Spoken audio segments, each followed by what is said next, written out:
These are the most emotional moments this NBA season. I got nothing to say. I physically watched my mom die in my hands. I just can't believe she's gone. And it was important.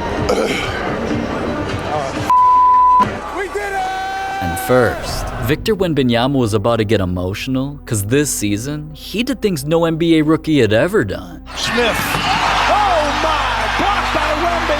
Once again by Wemby. Get it out of here! Victor rolling to the bucket. Authority! Wemby faces up.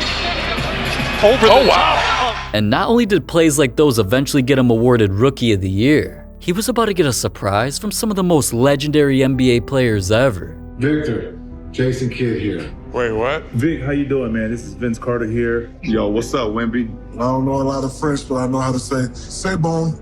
Are those recorded or? Hey, Victor. Yo, what's up, Vic? Yo, Vic, what up? Hey, Vic. Shaq here. Just wanted to say congratulations on a fantastic rookie season. Hell of a season. I'm very impressed at how you handled yourself this year. High expectations. You met all the expectations. You've represented the Spurs. You've represented yourself. Keep working, keep encouraging the teammates. The results will come. Yo, what's up, Wemby? Just want to say congratulations to you, man. Happy to have you part of this beautiful league, man. Keep doing you. Keep getting better. I want to say congratulations to you, man. Rookie of the Year. Welcome to that Rookie of the Year club. Well deserved. And this is just the beginning. That's crazy. Man, you gotta appreciate greatness for respecting greatness. But Michael Jordan got emotional over spending millions of dollars to save people's lives. Jordan was already helping families in need by opening small medical clinics in his state of North Carolina. But this season, Jordan wanted to do something bigger than ever to help more people than ever. So he donated over $10 million to open a huge medical facility that provides healthcare to people everywhere who either don't have insurance or can't afford it. Knowing this would change so many lives, it got Jordan put on the news, and he couldn't hold back his emotions. A great opportunity for me to come home, and what makes it even more special is, come with my family and then obviously my mom, So every time you see Michael Jordan anywhere is a blessing to her and to my father. And what can I say? She always makes me do this. They embodied what I felt and what my family feels about giving back to the community. Now we're gonna do it here in Wilmington, which makes it even more special because this is home. This is where I came from. And no matter how you see Michael Jordan, this is where I started. This is where I'm always going to be a part of. Thank you. Even though I didn't take the paper off, but. Man, Jordan even had me tearing up a bit.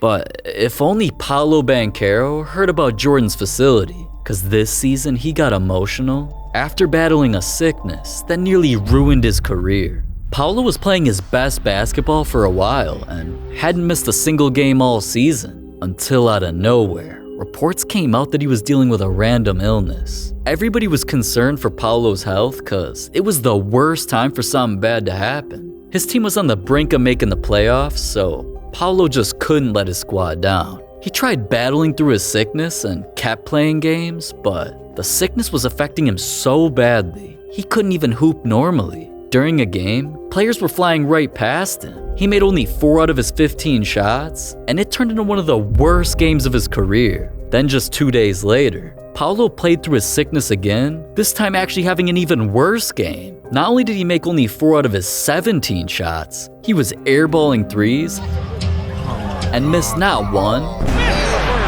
but 2 clutch free throws. Short. Rebound. Jalen Duran. But luckily, there was enough time for Paolo to redeem himself. 6 seconds, now 5, now 4. Up fake from the baseline. Knocks it down with 0.8 of a second left. Banchero, who was ice cold all night. Pal, I know you've been battling through an illness, but walk me through that play and just how important it was to get that game-winning shot. And it was important. It was a hard game, and I've been sick. Take your time, take your time. Oh my God, I'm sorry about that. It's just been tough, man. I've been feeling terrible. I played terrible, and I just give credit to my teammates, man. They lifted me up the whole game. Now, all right. Luckily for Paolo, at least he survived. Unfortunately, Steph Curry, Klay Thompson, Draymond Green, and the entire Warriors team got emotional after one of their coaches died. Golden State Warriors assistant coach Dejan Milojevic passed away today after suffering a heart attack at a Salt Lake City restaurant last night. And that news shocked everybody, not just the Warriors. So the next time they suited up, a tribute video had the entire stadium emotional. Coach Decky brought joy and life to every single day with his passion and energy. We grieve for and with his wife Natasha and his children Nicola and Masha. Decky was such a joy to be around. I really just appreciated his demeanor and his love of life every day, and that's what I will forever remember him for, is just the joy he brought to this team, to this city. I really love my job. He always just had a gleam in his eye and laughed, and he was just constantly saw the good in people and the joy in life.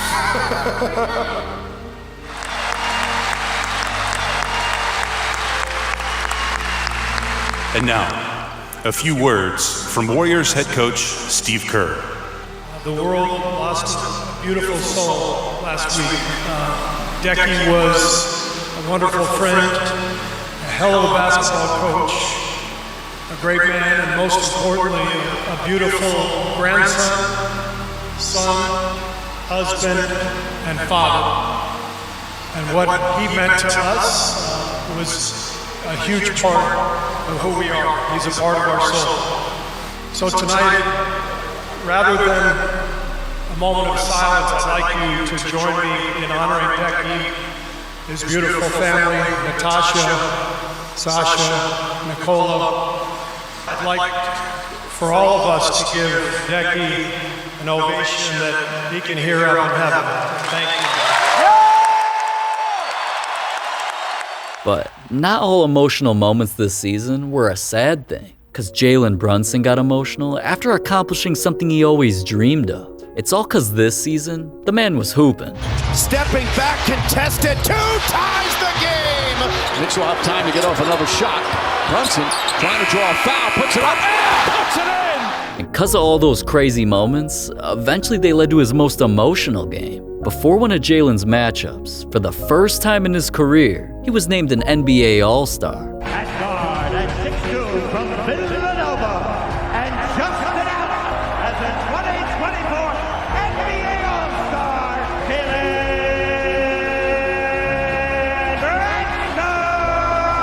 Brunson! So immediately after, during his game, he balled out all night long. It's over. Brunson came up short. Another change of direction and banks it home. Brunson drives inside, puts it up, puts it in! Which eventually led to an emotional ending. That was fun.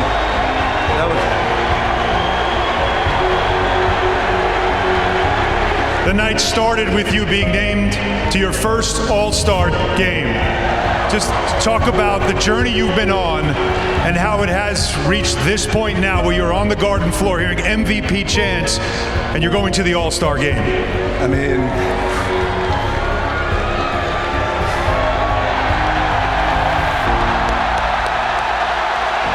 I got nothing to say.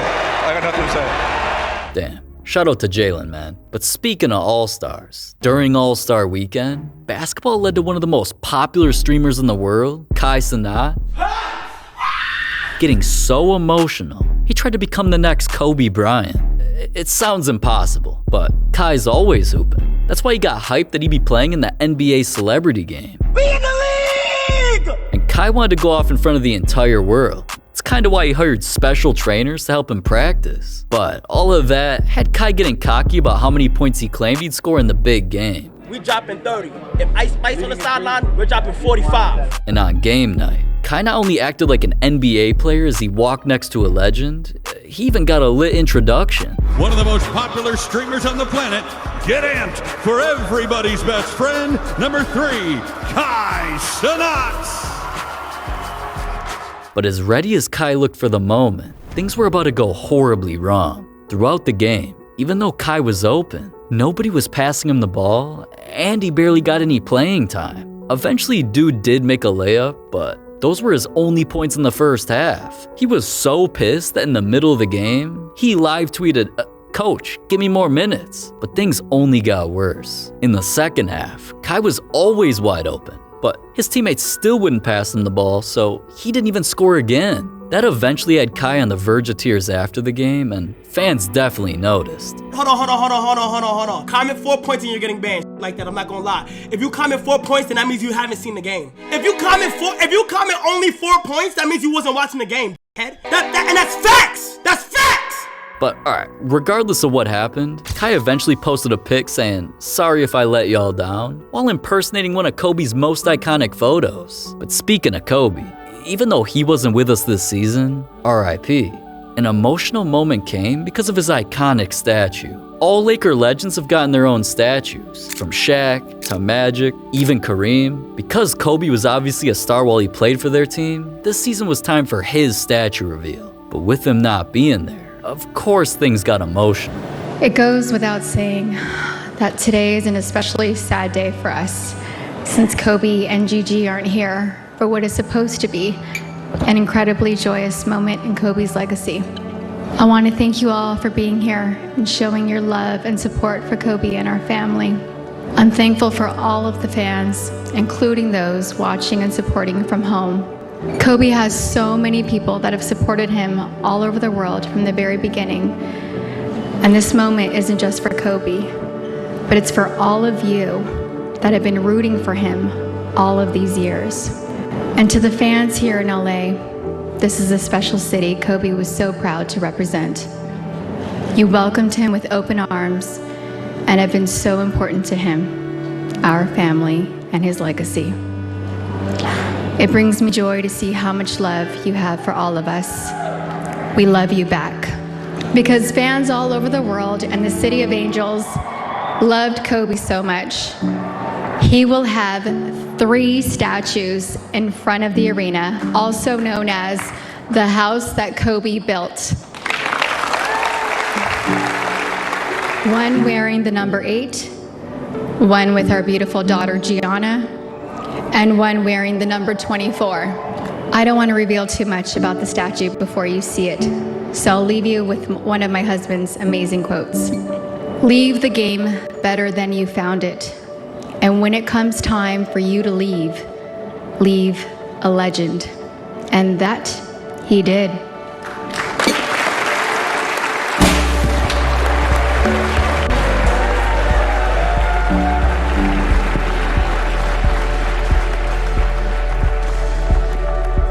Now, commemorating Kobe like that should have been one of the proudest moments in Laker history, but instead, it led to Kobe getting clowned by the entire world. People didn't just clown about the way it barely looked like him, they were clowning that there were spelling errors all over it too.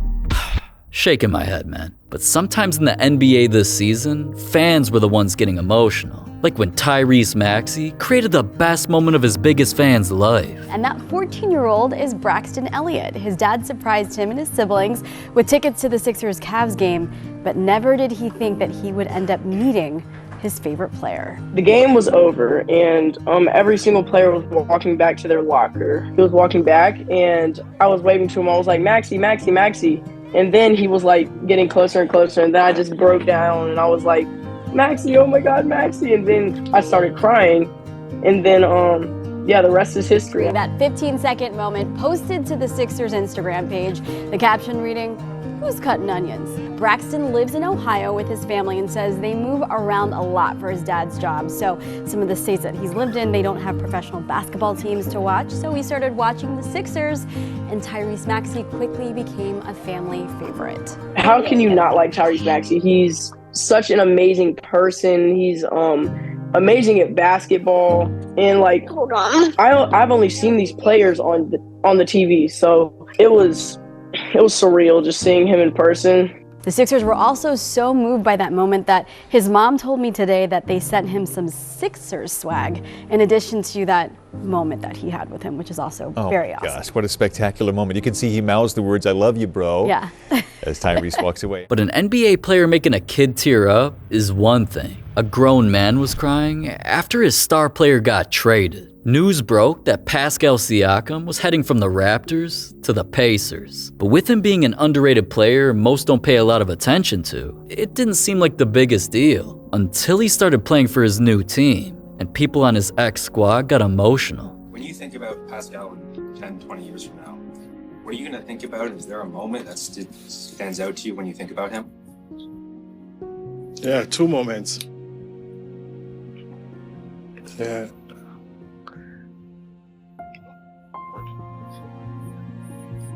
Yeah, two African guys that won the championship shared that with him. And I think of his dad and Pascal at Basketball Without Borders. A lot of people don't know that Pascal came to Basketball Without Borders in South Africa. He had been admitted into pastoral school in Cameroon, and he only came to Basketball Without Borders to see his sister who lived in South Africa. And he was going to go back to pastoral school. All NBA, all-star, all everything, championship. And it's not stereotype championship of African waving the flag on the bench, scoring, contributing, doing everything, that you can think of. And that's, again, I say to you guys that guy's success is my success, no matter where he is. Pascal, that was a guy that I was really close with. Our relationship just kept going. He's been here since before I got here. I talked to him about a lot of things, watched him come every day, ready to work, show up, be happy, through the ups, through the downs, being able to talk to him through those down moments, and him just being positive and just seeing him every day, you just develop that relationship. Damn, losing someone you considered a brother is definitely something I could see being emotional. But sometimes emotional moments this season came from NBA players getting mad. Patrick Beverley was heated, cause well, he was playing like ass, like usual, but also cause his squad was about to lose a playoff game and get eliminated. So while he was by the bench, he took his anger out by throwing a basketball at fans twice. Then in the post-game interview, he disrespected a reporter. I'm sorry, before I finish. You subscribe to my pod? Do I subscribe to? I do not. So you can't interview me then. No Okay, disrespect. well, Jamal is here. You subscribe? Okay, cool. Yeah. That's cool. Over that You know that mic on my Facebook? I can. Yeah, thanks. 12 seconds later. Like you haven't in the past. So move that mic, please, or just get out the circle, please, brother, please, man.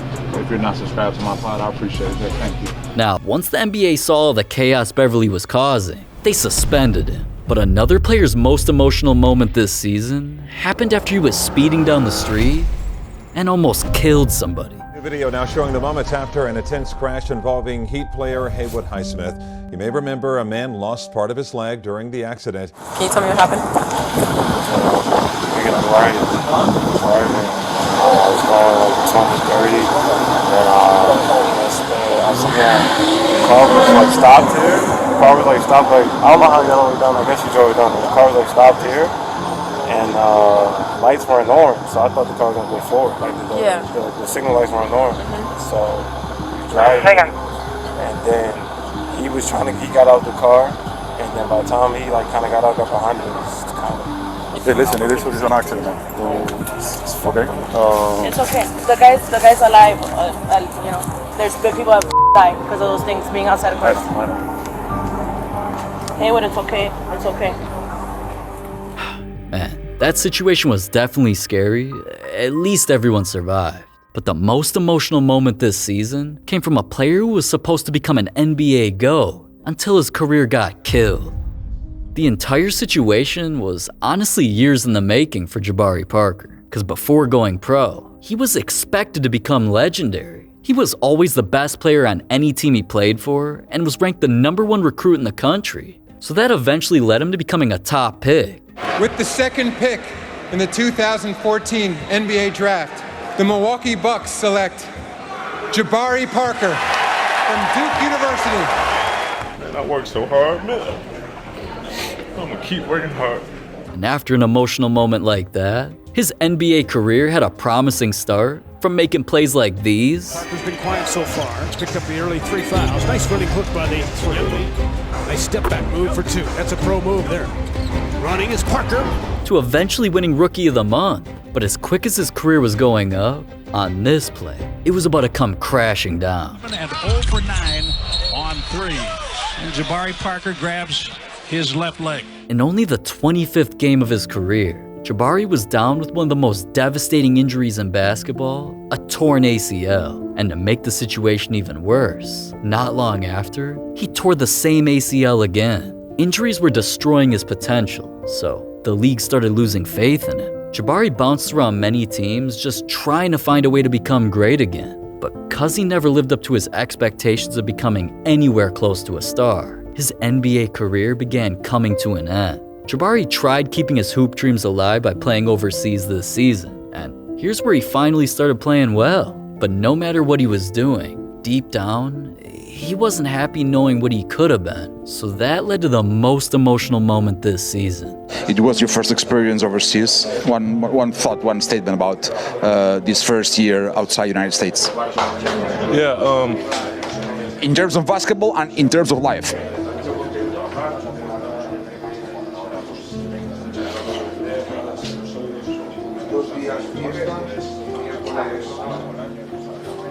Are you okay?